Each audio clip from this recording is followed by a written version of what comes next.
जय श्री कृष्णा। राधे राधे। वैशाख मास महात्म अध्याय 24। देखो, श्री कृष्ण की साक्षात कृपा आप पर है, तभी आप नियम से ये वैशाख मास का महात्म सुन पा रहे हो।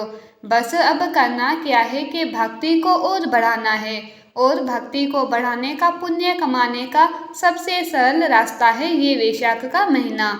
ये पवित्र महीना समापन की ओर बढ़ रहा है, इसीलिए अभी भी प्रयत्न करके कुछ न कुछ शुभ कर्म अवश्य कर लो।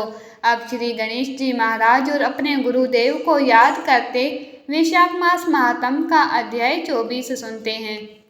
वैशाख मास महात्म के अध्याय 23 में धर्म वर्ण की सुंदर कथा को सुना था, कैसे उसने अपने पितरों को नरक से मुक्ति दिलाई।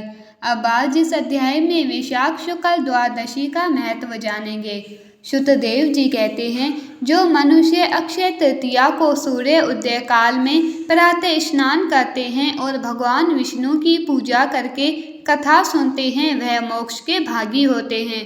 जो उस दिन श्री मधुसूदन की प्रसन्नता के लिए दान करते हैं, उनका वह पुण्य कर्म भगवान की आज्ञा से अक्षय फल देता है। वैशाख मास की पवित्र तिथियों में शुक्ल पक्ष की द्वादशी समस्त पाप राशि का विनाश करने वाली है। शुक्ल पक्ष की जो द्वादशी तिथि होती है, वो बहुत बहुत फलकारी होती है। शुक्ल पक्ष की द्वादशी को योग्य पात्र के लिए जो अन्न दिया जाता है, उसके एक एक दाने में कोटि कोटि ब्राह्मण भोजन का पुण्य मिलता है। शुक्ल पक्ष की एकादशी तिथि में जो भगवान विष्णु की प्रसन्नता के लिए जागरण करता है, वह जीवन मुक्त होता है। जो वैशाख की द्वादशी तिथि को तुलसी के कोमल दलों से भगवान विष्णु की पूजा करता है, वो समूचे कुल का उद्धार करके वैकुंठ लोक का अधिपति होता है। जो मनुष्य त्रयोदशी तिथि को दूध, दही, शक्कर, घी और शुद्ध मधु, इन 5 द्रव्यों से भगवान विष्णु की प्रसन्नता के लिए उनकी पूजा करता है, तथा जो पंच अमृत से भक्ति पूर्वक श्री हरि को स्नान कराता है, वह संपूर्ण कुलों का उद्धार करके भगवान विष्णु के लोक में प्रतिष्ठित होता है। जो साय काल में भगवान विष्णु की प्रसन्नता के लिए शरबत देता है, वह अपने पुराने पापों को शीघ्र ही त्याग देता है। वैशाख शुक्ल द्वादशी में मनुष्य जो कुछ पुण्य करता है, वह अक्षय फल देने वाला होता है। जो फल गंगा पर ग्रहण के समय सहस्त्र गौदान करने से मिलता है, वही वैशाख मास में द्वादशी के दिन योग्य ब्राह्मण को अर्पण करने से होता है। जो शुक्ल पक्ष की द्वादशी के दिन एक चुटकी अन्न भी सुपात्र ब्राह्मण को देता है, उसे कोटि ब्राह्मण को भोजन कराने का फल मिलता है। जो मधु यानी शहद सहित तिल के पात्र का दान द्वादशी के दिन करता है, वह संपूर्ण बंधनों से छूटकर विष्णु लोक को चला जाता है। शुक्ल पक्ष की एकादशी के दिन जो रात्रि जागरण करता है, वह जीते जी ही मुक्ति पाता है। उससे सब देवता प्रसन्न रहते हैं।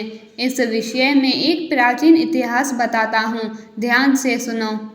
प्राचीन काल में कश्मीर देश में देवव्रत नामक एक ब्राह्मण थे। उनके सुंदर रूप वाली एक कन्या थी, जो मालिनी के नाम से प्रसिद्ध थी। ब्राह्मण ने उस कन्या का विवाह सत्यशील नामक बुद्धिमान द्विज के साथ करा दिया। मालिनी को मार्ग पर चलने वाले पर पुरुषों से गुप्त संबंध रखने वाली वह भी चानी होकर स्वचिंता पूर्वक इधर उधर रहने लगी। वह केवल अपनी इच्छाओं को पूरा करने के लिए, अपने सुख के लिए और आभूषण धारण करने के लिए अपने पति का जीवन चाहती थी। उसके अलावा वह अपने पति की शुभ चिंतक नहीं थी। उसके घर में काम काज करने के बहाने उपपति रहा करते थे। सभी जाति के मनुष्य शरणागत के रूप में उसके यहाँ ठहरते थे। वो कभी भी पति की आज्ञा का पालन नहीं करती थी। उसी दोष से उसके सब अंगों में कीड़े पड़ गए, जो काल, अनर्तक और यम की भांति उसकी हड्डियों को भी छेद डालते थे। उन कीड़ों से उसकी नाक, जिह्वा और कान कट गए। उसके स्तन तथा उंगलियां गल गई, उसमें लंगड़ापन भी आ गया था। इन सब कलेशों से मृत्यु को प्राप्त होकर वह नरक की यातनाएं भोगने लगी। 1,50,000 वर्षों तक वह तांबे के भांड में रखकर जलाई गई। 100 बार उसे कुत्ते की योनि में जन्म लेना पड़ा। इसके बाद सौवीर देश में पदबंधु नामक ब्राह्मण के घर में वह अनेक दुखों से घिरी हुई एक कुतिया के रूप में उसने जन्म लिया। उस समय भी उसके कान, नाक, पूंछ और पैर कटे हुए थे। उसके सर में कीड़े पड़ गए थे और योनि में भी कीड़े भरे रहते थे। राजन, इस प्रकार 30 वर्ष बीत गए। एक दिन वैशाख मास की शुक्ल पक्ष की द्वादशी तिथि को पद्मबंधु का पुत्र नदी में स्नान करके पवित्र हो भीगे वस्त्रों से घर आया। उसने तुलसी की वेदी के पास जाकर अपने पैर धोए। देवयोग से वह कुतिया वेदी के नीचे ही सोई थी। सूर्य उदय से पहले का समय था। ब्राह्मण कुमार के चरणोदक से वह नहा गई और तत्काल उसके सारे पाप नष्ट हो गए। फिर तो उसी क्षण उसे अपने पूर्व जन्मों का स्मरण हो गया।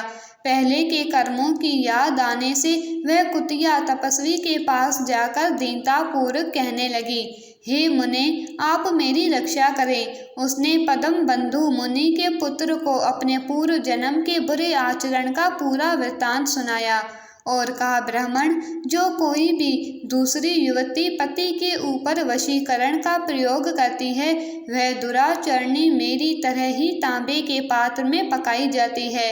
पति स्वामी है, पति गुरु है और पति उत्तम देवता है।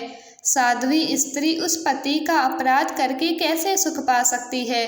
पति का अपराध करने वाली स्त्री सैकड़ों बार पशु पक्षियों की योनि में और अरबों बार कीड़े की योनि में जन्म लेती है। इसीलिए स्त्रियों को सदैव अपने पति की आज्ञा का पालन करना चाहिए। हे ब्राह्मण, आज मैं आपके सम्मुख आई हूँ। यदि आप मेरा उद्धार नहीं करोगे तो मुझे पुनः इसी यातनापूर्ण घृणित योनि में आना पड़ेगा।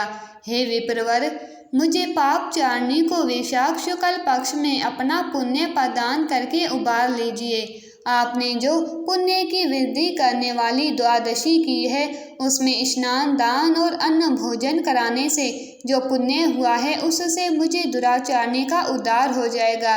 हे माँ भाग, मुझ दुखिया के प्रति दया कीजिए। आपके स्वामी जगदीश्वर जनार्दन दीनों के रक्षक हैं। उनके भक्त भी उन्हीं के समान होते हैं। हे दीनवत्सल, मैं आपके दरवाजे पर रहने वाली कुतिया हूँ। मुझ दीनों के प्रति दया कीजिए, मेरा उद्धार कीजिए। उसका वचन सुनकर मुनि के पुत्र ने कहा, कुतिया, सब प्राणी अपने किए हुए कर्मों के ही फल भोगते हैं। जैसे सांप को दिया हुआ शक्कर मिला हुआ दूध केवल विष की ही वृद्धि करता है, उसी प्रकार पापी को दिया हुआ पुण्य उसके पाप में ही सहायक होता है। मुनि कुमार के ऐसा कहने पर वह कुतिया दुख में डूब गई और उसके पिता के पास जाकर रोते हुए बोली, पद्मबंधु बाबा, मैं तुम्हारे दरवाजे की कुतिया हूँ। मैंने सदा तुम्हारी जूठन खाई है। मेरी रक्षा करो, मुझे बचाओ। गृहस्थ महात्माओं के घर पर जो पालतू जीव रहते हैं, उनका उद्धार करना चाहिए। ये वेद विधाताओं का मत है। चांडाल, कौवे, कुत्ते ये प्रतिदिन गृहस्थ के दिए हुए टुकड़े खाते हैं, अतः उनकी दया के पात्र हैं। जो अपने ही पाले हुए रोग आदि से ग्रस्त और असमर्थ प्राणी का उद्धार नहीं करते, वे नरक में पड़ते हैं। ये विद्वानों का मत है।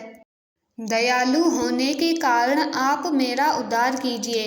दुख से आतुर हुई कुतिया की ये बात सुनकर घर में बैठे हुए मुनि के पुत्र तुरंत घर से बाहर निकले। उस समय पद्मबंधु जी ने अपने पुत्र से पूछा, ये क्या वृत्तांत है? तब पुत्र ने सब बात कह सुनाई। उसे सुनकर पद्मबंधु जी बोले, बेटा, तुमने कुतिया से ऐसे वचन क्यों कहे? साधु पुरुषों के मुंह से ऐसी बात नहीं निकलनी चाहिए। वत्स, देखो तो सब लोग दूसरों का उपकार करने के लिए हमेशा तैयार रहते हैं। चंद्रमा, सूर्य, वायु, रात्रि, अग्नि, जल, चंदन वृक्ष और साधु पुरुष सदा दूसरों की भलाई में लगे रहते हैं।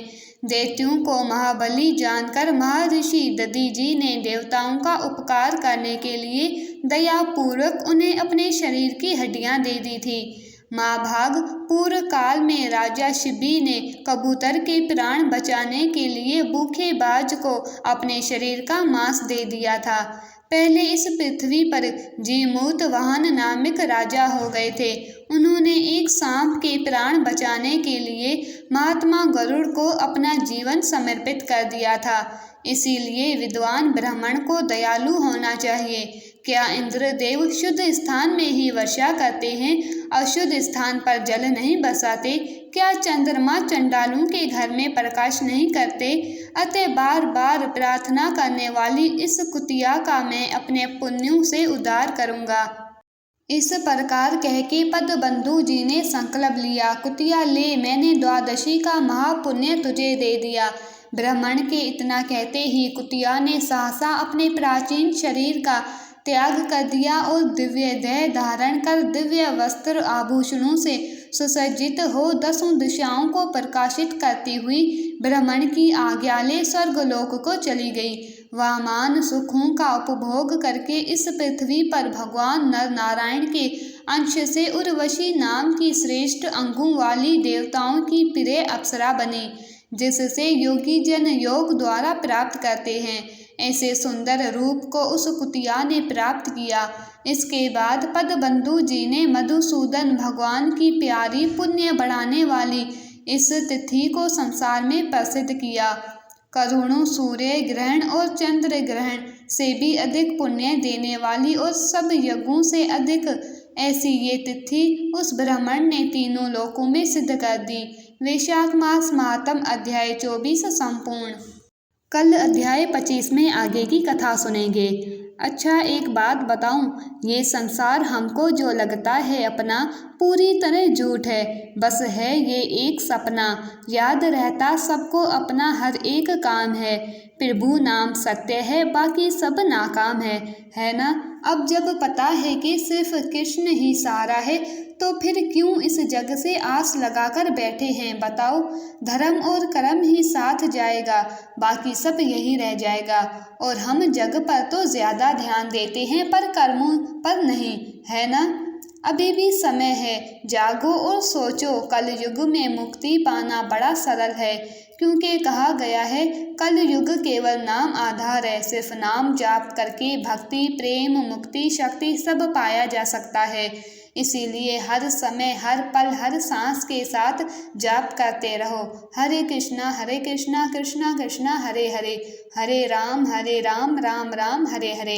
लास्ट में एक रिक्वेस्ट, प्लीज़ इन वीडियोस को ज़्यादा से ज़्यादा शेयर करके वैशाख मास के प्रभाव को सबको बताओ। अपने शास्त्रों का ज़्यादा से ज़्यादा प्रचार करो, ये भी एक सेवा है। Please like, share and subscribe. Hare Krishna.